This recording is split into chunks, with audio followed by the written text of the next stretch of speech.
va rester un peu dans le même sujet. Comment le Seigneur s'occupe de nous autres? Vu qu'on a chanté qu'on veut le connaître.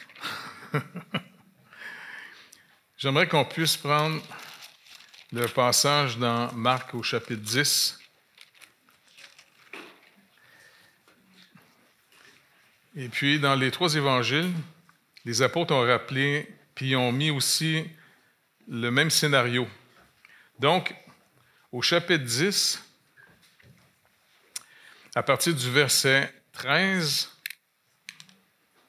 vous vous rappelez, c'était une situation intéressante. Les mères ont amené leurs petits-enfants à Jésus. On lui amena les petits-enfants afin qu'il les touchât, mais les disciples reprirent ceux qui les amenaient. Jésus, voyant cela, fut indigné et leur dit, « Laissez venir à moi les petits-enfants et ne les empêchez pas, car le royaume de Dieu est pour ceux qui leur ressemblent. Je vous dis en vérité, quiconque ne recevra pas le royaume de Dieu comme un petit enfant n'y entrera point. » Puis il prit dans ses bras les petits-enfants, les bénit et leur imposa les mains. On va poser une question maintenant à des jeunes enfants. Messieurs, est-ce que c'est difficile de recevoir des cadeaux? Est-ce que vous dites à vos parents, ben non, je ne veux pas de cadeau à Noël? Ça se reçoit facilement, pas de problème? C'est ça, le royaume de Dieu. Le Seigneur, finalement, il va, au fond, chicaner ses disciples parce que pour les disciples, les enfants, c'est inutile, ils ne sont pas assez intellectuellement forts pour comprendre les grands messages de Jésus. Et puis le Seigneur, finalement, est en train de leur montrer, les gars, vous n'avez pas compris. Ce n'est pas l'école des pharisiens. Parce que le Seigneur, vraiment, ça a été, pendant 3 ans et demi de temps, la leçon, comment Jésus ne leur apprend pas nécessairement, je ne sais pas comment vous dire ça, là, mais oui, il leur enseigne la théologie, c'est sûr, tu sais, mais il leur enseigne surtout une des vérités les plus fantastiques. Puis vraiment, là, tu sais, souvent, même en tant que chrétiens, nous autres, dans les fois, on perd de vue. Vous vous rappelez, dans Proverbes chapitre 3, il dit « Ne t'appuie pas sur ta propre sagesse, mais reconnais-le dans toutes tes voies. » En d'autres mots, avant de lire nos Bibles, là, on n'appuie pas il ne faut pas s'appuyer sur notre sagesse, mais toujours demander au Seigneur, « Écoute, tu nous as accordé ton esprit pour illuminer notre entendement. Et puis quand tu nous parles dans ta parole, eh bien, tu produis ce que tu parles. Ce n'est pas simplement une force intellectuelle. » Et ça, c'est vraiment une des leçons les plus importantes parce que les disciples comptaient trop sur eux-mêmes. Et jusqu'à la fin, puis même si en chemin, vous vous rappelez quand un jour Jésus dit, la population dit qui je suis. Puis là, les gars disent, on entend dire, ils pensent que tu es un prophète ressuscité, Jérémie, et ainsi de suite. Puis il dit, et vous, qui dites-vous que je suis? Et vous vous rappelez ce que Pierre répond? Tu es le Christ, le Fils du Dieu vivant. Et là, Jésus lui dit, tu es heureux, Simon-Pierre, car c'est mon Père qui t'a révélé ça.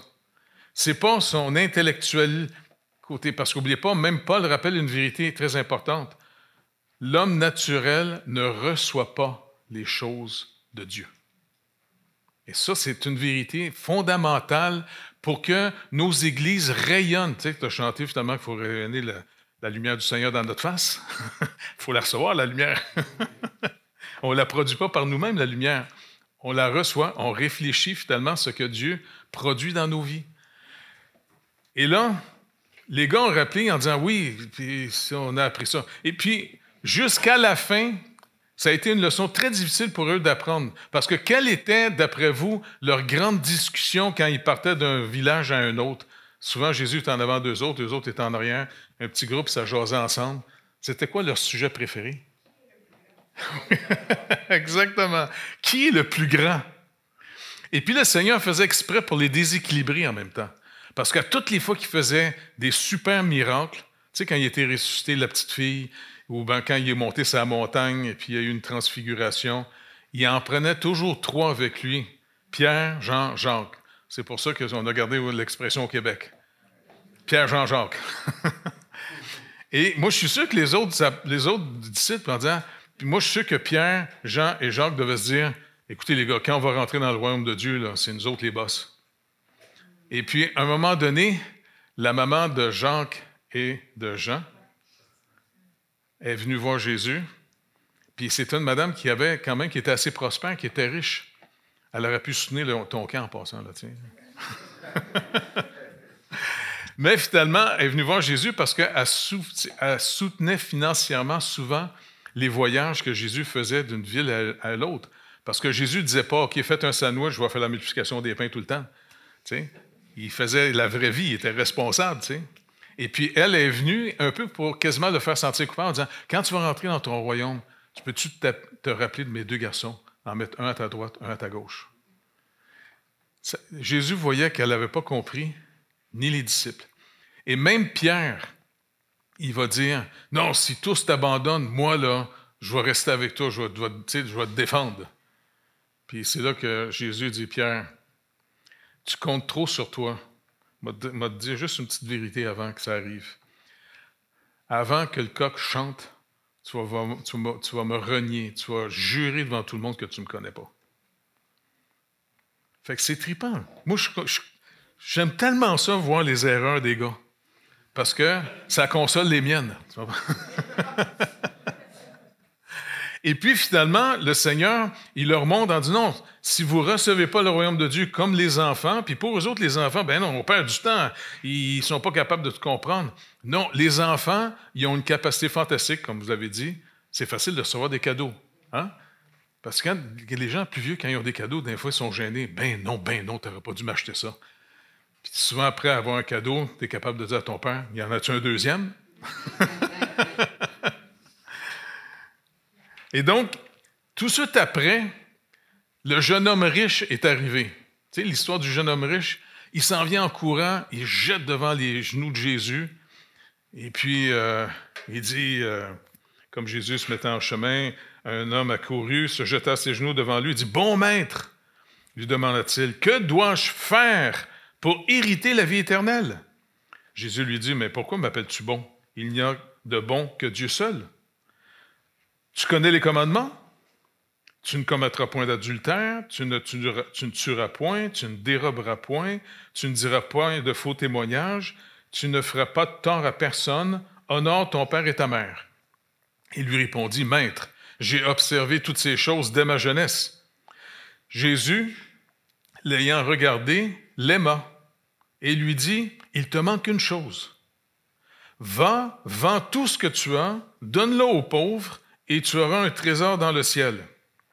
Puis, viens et suis-moi. » Mais affligé par cette parole, cet homme s'en alla tout triste, car il avait de grands biens. C'est un gars riche.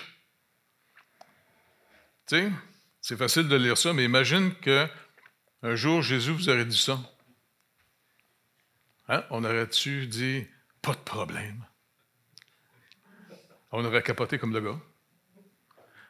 Et ça, c'est une leçon très importante parce que quand les disciples ont vu ça, eux-mêmes ont capoté. Ils n'en revenaient pas. Il dit, les disciples furent étonnés de ce que Jésus parlait ainsi. Et reprenant, il leur dit, Jésus dit, « Mes enfants, qu'il est difficile à ceux qui se confient dans leur richesse d'entrer dans le royaume de Dieu. » Donc, le Seigneur est en train de toujours essayer de leur enseigner la même leçon. Arrêtez de compter sur vous. Apprenez à me connaître pour compter sur moi. Recevez tout ce que je vais vous donner comme les petits-enfants. Ils ne sont pas complexés de recevoir. Pas vrai? Tu sais, on ne se sent pas coupable. Là. Je sais pas, moi, quand on rentre chez nous, tu sais, quand on était petit, là, c'est temps de manger.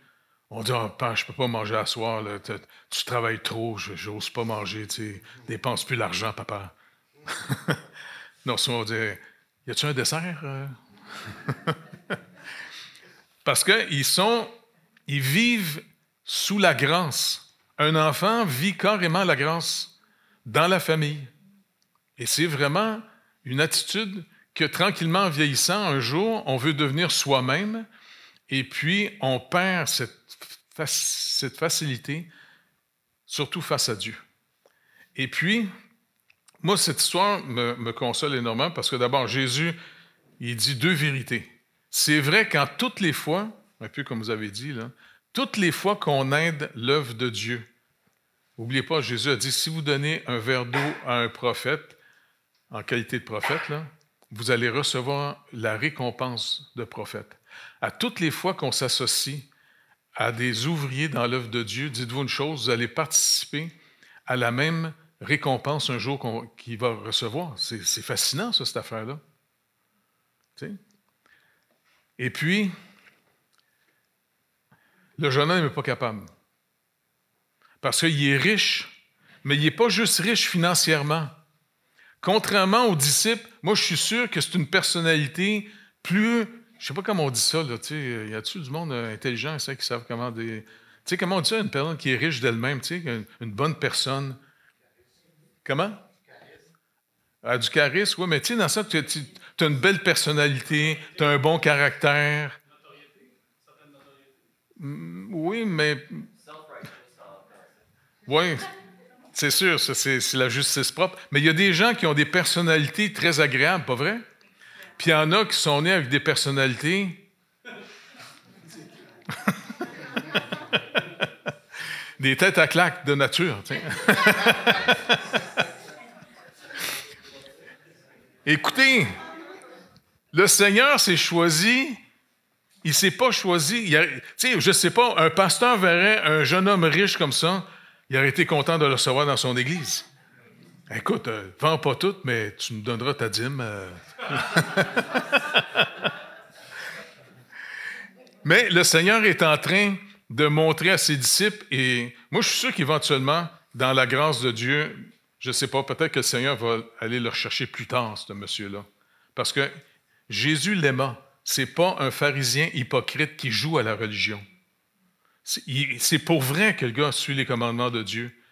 Mais il n'a pas compris le message. La loi de Dieu, elle avait un but, de mettre en lumière le péché dans notre vie. Parce que sans la loi de Dieu, vous ne pourriez pas voir le péché dans nos vies. C'est quand on transgresse un commandement de Dieu que le péché se rend manifeste. Tu sais, c'est comme le gaz naturel. Vous savez que le gaz naturel, ça sent rien, hein? Mais tu sais, quand on dit « Hey, ça sent le gaz », ben c'était parce qu'ils ont mis dans le gaz naturel un autre gaz. Sa job, c'est juste de puer. OK? Et donc, le but de la loi, c'est de faire puer le péché dans notre vie. Et il pue en citron, hein? Et puis, c'était pour aussi freiner le mal. Le problème, c'est que même si le mal est freiné, la loi elle n'a pas le pouvoir d'enlever le péché, comme Paul le rappelle dans Romains chapitre 7. À cause de notre chair rend la loi sans puissance pour nous délivrer véritablement du péché qui contrôle nos vies. Parce que comme le Seigneur l'a dit, si on est tombé dans le péché, on devient esclave du péché. Et ça, c'est quelque chose de terrible. Mais maintenant, le Seigneur est en train de leur apprendre, pas un programme pour monter la montagne afin d'aller rejoindre Dieu. Il leur montre, il dit non, moi, Dieu, je suis descendu de la montagne dans la vallée pour venir vous chercher. Vous devez, comme les enfants, recevoir le royaume de Dieu. Et le jeune homme riche, il a capoté bien raide, il est parti, puis Jésus a dit, regardez, un riche, même un riche de lui-même, il a une très belle personnalité, c'est un gars qui contrôle sa vie, il vit sous la loi de Dieu. Tu sais, c'est pas quelqu'un de pervers. Tu sais, il y a des gens qui ont perdu totalement contrôle de leur vie, que la Bible appelle des pervers. Ils ne contrôlent plus leur vie. Ils sont contrôlés par toutes sortes de choses sales et laides. Et puis, moi, je suis sûr que le Seigneur s'est choisi des gars qui ne devaient pas être reposants tout le temps. Tu sais, ils sont devenus de plus en plus le fruit de l'esprit plus tard. Mais il n'a pas choisi des gens qui, par eux-mêmes, étaient capables. Parce que un des appels que je trouve le plus beau, lequel des apôtres, d'après vous, dans les 12, était quelqu'un qui avait un arrière-plan un petit peu spécial? Matthieu. Matthieu, il travaillait pour les Romains. Et puis à l'époque, les gars qui travaillaient à ramasser finalement l'argent des Romains, c'était un petit peu la mafia de la place, tu sais, parce qu'ils ramassaient un certain pourcentage et ils se prenaient aussi un pourcentage à eux-mêmes. Et quand Jésus voit Lévi, Matthieu, il le voit et dit « Suis-moi ».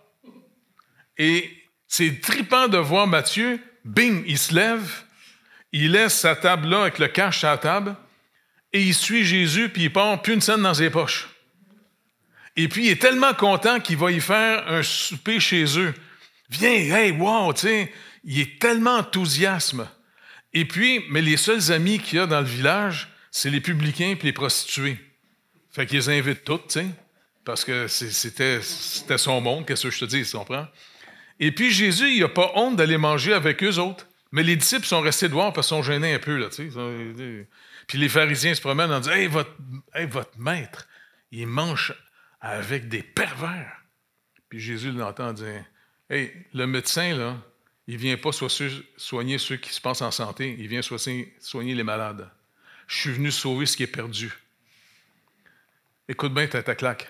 La journée que tu vas voir que tu es perdu, m'a sauvé. Ça fait que Matthieu, il a tout quitté pour Jésus et il sait ce qui est vraiment trippant. Contrairement aux pharisiens, il ne s'est jamais vanté d'avoir tout abandonné pour le Seigneur. Parce que quand le Seigneur nous appelle, comme Paul va le dire dans l'Épître aux Philippiens, c'est Dieu qui produit en nous le vouloir et le faire. Et le mot vouloir, ce n'est pas juste un vouloir intellectuel volontaire, c'est un désir. Il produit carrément un vouloir, un désir, et aussi, en plus, il va produire la capacité lui-même de le faire. C'est pour ça que Paul dit, c'est pas moi qui vis, c'est Christ qui vit en moi. Paul il était un défenseur de la grâce de Dieu d'une manière incroyable, parce que lui-même était un pharisien des pharisiens. Et sa justice propre, il l'a avoué. Moi, mon programme, puis je me pensais meilleur parce que j'étais un homme très capable de me contrôler, très discipliné. C'est un homme qui est extrêmement intelligent, intellectuellement très capable. Grande culture, sort d'une famille très riche. Son père l'avait envoyé être formé finalement à Jérusalem, des grands professeurs de l'époque. C'est quelqu'un qui était capable de contrôler sa personne et il était un narcissique spirituel. Et ça fait de lui un homme extrêmement violent. C'était lui qui était chargé par le Sanhédrin à l'époque de faire l'inquisition. Tous les Juifs qui s'étaient tournés vers Jésus-Christ, il essayait de les retrouver, il les mettait en prison, et même il était derrière le meurtre d'Étienne. Écoute, c'était pas un gars reposant pantoute. Puis même quand le Seigneur l'a arrêté, c'est vraiment fascinant. Il a dit « Saul, Saul, pourquoi me persécutes-tu? » À toutes les fois qu'on touche à vous, que ce soit en bien ou en mal, rappelez-vous, à toutes les fois qu'on aide le peuple de Dieu, comme il y a marqué dans l'Épître aux Hébreux, chapitre 6, la manière de manifester notre amour pour Dieu, c'est de manifester son amour. On l'aime en aimant son peuple. On est des frères et sœurs. Et ça, c'est vraiment le reflet de l'amour de Dieu qu'il nous a donné. Et l'amour que Dieu nous donne, il ne nous le donne pas parce qu'on le méritait. Plus il nous aime, plus on reçoit l'amour de Dieu, comme un enfant reçoit l'amour de ses parents. Il reçoit les cadeaux, il est nourri à tous les jours, il est protégé. Que Dieu vous bénisse. Fait du bien, hein? Et puis, plus on reçoit l'amour de Dieu, plus on apprend à aimer comme on est aimé. Et ça, c'est extrêmement important. C'est pour ça, n'ayez pas peur de faire connaître tous vos besoins au Seigneur, de faire connaître toutes vos craintes aussi au Seigneur, et puis de découvrir de plus en plus à quel point Dieu nous aime, pas parce qu'on le mérite. Et là, ça va produire un fruit incroyable. Ça désamorce même dans la vie de bien des gens toutes sortes de mécanismes de défense qu'on a développés avec le temps. Et puis le Seigneur les désamorce en nous aimant parce qu'on n'achète pas l'amour de Dieu. On ne mérite pas l'amour de Dieu. On le reçoit et c'est ça qui transforme les gens. Donc, Matthieu est un exemple assez fantastique, encore une fois, quand le Seigneur appelle, il produit en nous le vouloir et le faire. Et c'est pour ça que quand on est dans l'œuvre de Dieu après, on ne se vante jamais de tout ce qu'on a fait pour le Seigneur. Parce qu'en réalité, toute la gloire est à lui. On est en train de le suivre. C'est fascinant. Comme je vous ai dit, moi, je n'étais pas équipé pantoute là, par moi-même. Je n'étais même pas équipé pour la vraie vie. Tu sais. Comme je vous dis, là, j'ai lâché l'école à cause d'une expression orale parce que la professeure ne voulait pas me lâcher. Non, je vais t'attendre. Là, je dis, pas être assez niaiseuse, ça ne me lâchera pas, mais je vais lâcher l'école. Bye-bye. Au mois de mars. Tu sais. Et puis, c'est fascinant parce que quand le Seigneur nous appelle, je peux vraiment vous le dire par expérience, je suis sûr que certains d'entre vous, vous avez sûrement vécu des choses comme ça. Moi, je me rappelle à un moment donné, mon pasteur aux États-Unis, il y avait une émission de radio le matin à WCHP, tu sais. Fait que je m'en vais à l'école biblique là-bas un petit peu, puis ça. Puis à un moment donné, il dit « Hey, Jeff, you should start a radio program in French like I'm doing in the morning. » Moi, ma manière de dire non en chrétien, c'est « OK, sir, I'll pray on it. » Et puis, finalement, quand je suis reparti, j'ai dit « Écoute, Seigneur, mon pasteur veut que je commence une émission. Ah, j'ai jamais fait de radio, je vais aller faire là. Gars, je te remets ça. » Écoute, une semaine après, chez nous, le directeur de la station vient me chercher chez nous. Là, je capote bien raide. Non, j'ai entendu dire que tu fais partie du ministère du gars. Il est à 10 h le matin. Tu pourrais-tu faire la même chose l'après-midi en français? Puis c'est un Américain, il dit « Oh, I'll show you how to do. Come on. We'll start one time, OK? One day per week. » Fait que là, je suis obligé d'y aller. Il veut que j'y aille. Fait que je m'en vais là avec 2-3 amis, à la station à Champlain. Je m'assis. Et puis, il y avait une grosse cassette. « Don't worry. » Je dis « OK. Why this best cassette? » « No. If you fall, I'll put the cassette. » Et puis, il m'a appris à faire la radio. Puis je me rappelle, j'avais demandé à des amis à l'église, écoutez, je vais faire une petite méditation biblique au début, puis après ça, j'ouvre les lignes téléphoniques. Les gens vont poser des questions ou faire des commentaires, tu sais. Fait que je disais à 2-3 de mes amis, appelez les gars, vous allez poser telle question, je vais me préparer pour la réponse, OK? Parce que j'écoute, moi j'ai peur que quelqu'un m'appelle puis me pose une question sur les 10 vierges. T'sais? Ou encore une fois, si une personne veut divorcer, qu'elle me demande mon avis. T'sais? Fait que là, je demande à mes amis d'appeler.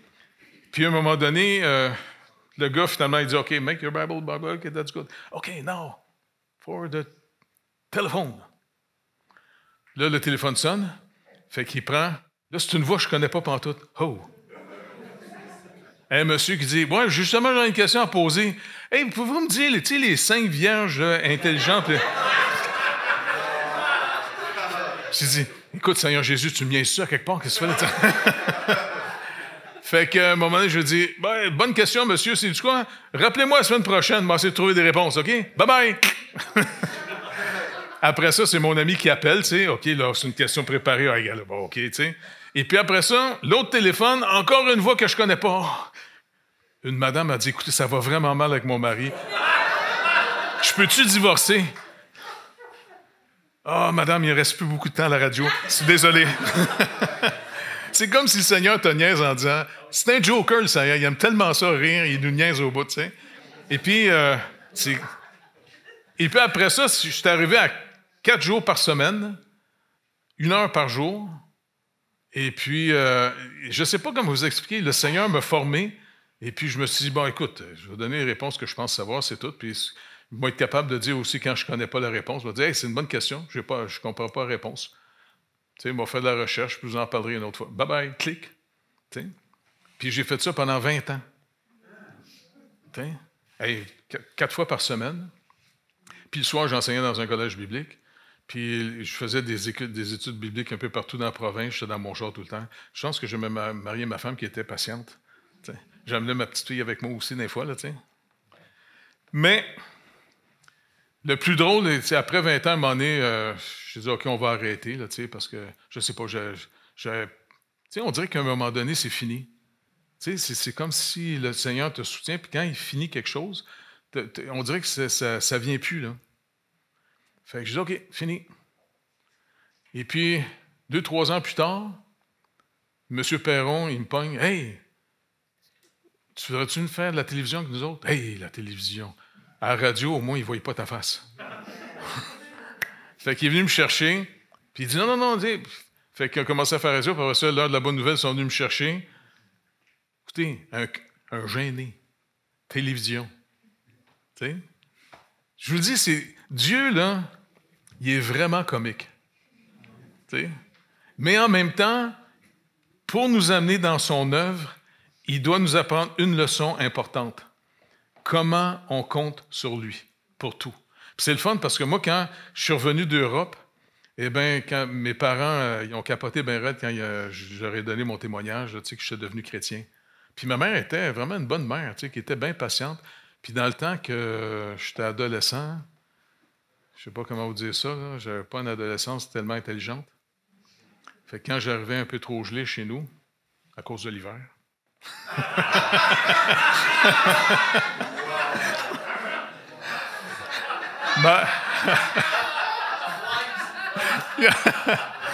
ça fait que ma mère, elle avait la patience des fois de s'asseoir à côté de moi, puis parce que je parlais, puis elle était vraiment une bonne mère, tu sais. Fait que quand je suis arrivé chez nous, puis je leur ai dit, « Hey, je suis devenu chrétien. » D'abord, mon père, qui était policier, c'est le seul qui continuait à aller à l'église chez nous, tu sais.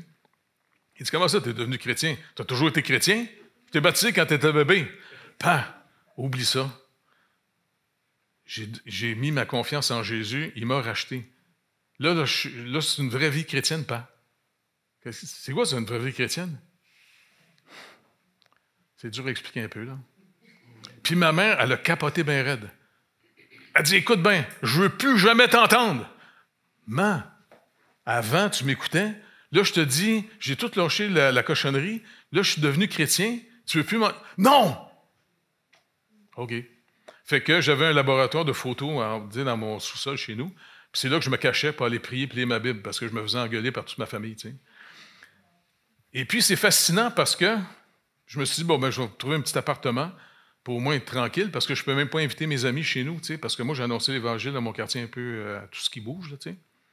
Et puis, j'ai trouvé un petit appartement, un genre de petit Audi, tu sais, pas cher parce que je faisais pas bien d'argent. C'est le fun d'être pauvre. Tu sais, je sais que ça a l'air bizarre, là, mais pauvre, même des fois, d'être obligé de prier pour le Seigneur en disant « Qu'est-ce que je vais manger aujourd'hui? » Même une fois, j'ai dit « Écoute, Seigneur, je sais qu'il y a du monde qui meurt de faim, mais je vais te demander quelque chose aujourd'hui. Tu dis de faire connaître tous nos besoins. Alors, regarde, bon, j'ai pu manger aujourd'hui, je te remercie beaucoup. J'aimerais ça mâcher de la gomme. Je sais que ça a l'air niaiseux, là, mais regarde, peux-tu manger de la gomme aujourd'hui? » Fait qu'une heure après, mon père passe, il cogne à la porte. « Hey, Jeff, je m'en vais prendre un café chez vous. »« Ah, OK, il est temps. » Prends un café, on jase un peu ensemble, tu sais.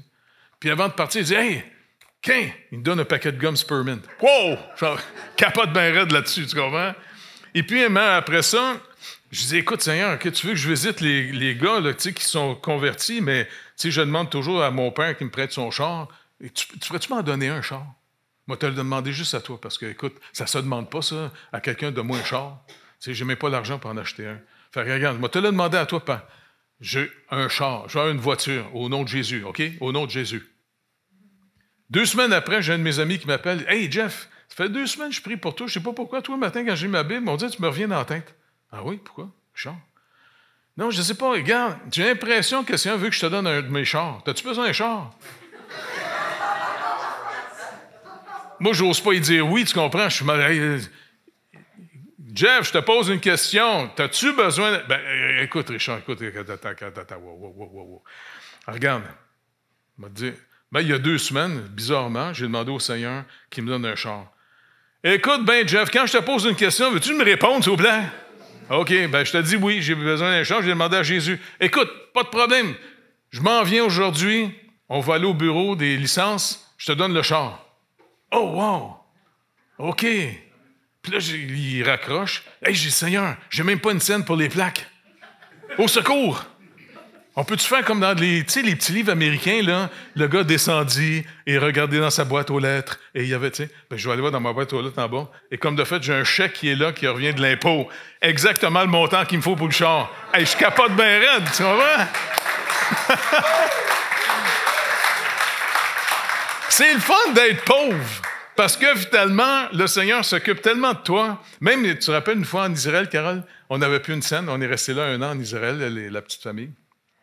Et puis, un matin, je disais, écoutez, il n'y a plus de nourriture, j'ai pas une scène, on va attendre la semaine prochaine quand ma paye va rentrer, parce que l'Église m'avait donné une année de sabbatique, puis il m'a envoyé ma paye par la banque, tu sais. Fait que je dis, ben, c'est pas grave, Puis là, ma petite fille, elle se lève.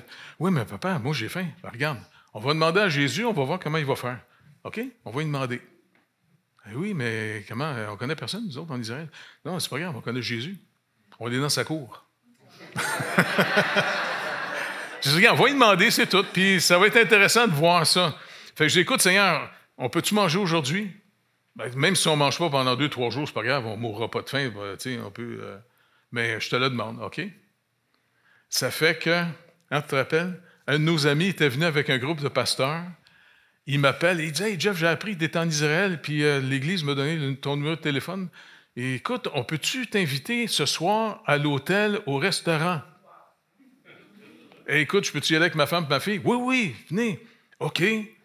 Fait que là, je dis, « Hey, le Seigneur Jésus nous invite au restaurant ce soir à l'hôtel. »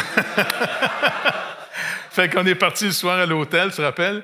Et puis, on le voit là, je jase avec les gars, tu sais, puis il y a un pasteur qui vient me voir, il dit, « Hey, écoute, j'ai vraiment à cœur, Seigneur, il me met à cœur de te donner une enveloppe. » Non, c'est beau. Non, OK. Non, c'est vous êtes bien gentil. Non. « Hey, prends l'enveloppe! » OK. Pas une enveloppe brune, une enveloppe blanche. Écoute, il y avait 125 $ dedans. Hein? Fait que... Écoutez, c'est trippant de voir, savez-vous quoi? Plutôt que de regarder nos forces, nos richesses, nos capacités, ça, c'est l'esprit du monde qui pense de même. Dans le Seigneur, là, il faut trouver des vases vides pour qu'ils remplissent sa grâce. Donc, tous nos besoins, toutes nos faiblesses, tous nos manquements sont le rendez-vous avec le Seigneur et c'est comme ça qu'il va faire de nous pas juste des gens qui apprennent la théologie puis qu'on se rappelle des vérités, mais il veut qu'on le connaisse pour vrai, qu'on soit des témoins, que quand on va témoigner, les gens vont dire « Ah non, moi, je veux pas embarquer dans ta croyance. » Je te parle pas de ma croyance, je te parle d'une personne. Là. Le Seigneur Jésus, c'est mon grand frère, il s'occupe de moi. C'est ça fait qu'il s'occupe de toi. Je te le dis, il est vrai, il est vivant. Puis là, je raconte toutes sortes d'histoires que j'ai eues. Puis c'est le fun. C'est vraiment trippant d'être pauvre, de manquer de plein de choses. Puis moi, je suis né de même. C'est le fun. Puis même juste être timide, là, j'ai pas l'air d'un gars timide, là, mais même quand j'étais petit, ma mère est surprise en disant « Ben oui, tu étais tellement gêné quand tu étais petit. À un moment donné, on mangeait dans un parc. Puis je dis « Va jeter ta pelure de banane dans la poubelle. » Je n'étais pas capable de partir avec la pelure de banane pour passer devant 2-3 personnes pour aller dans la pelure de poubelle. Je vous dis, mais le Seigneur, quand il nous appelle à quoi que ce soit qu'il veut, c'est lui qui nous rend capables. Et c'est comme ça qu'on peut toujours y rendre tout à lui la gloire seule.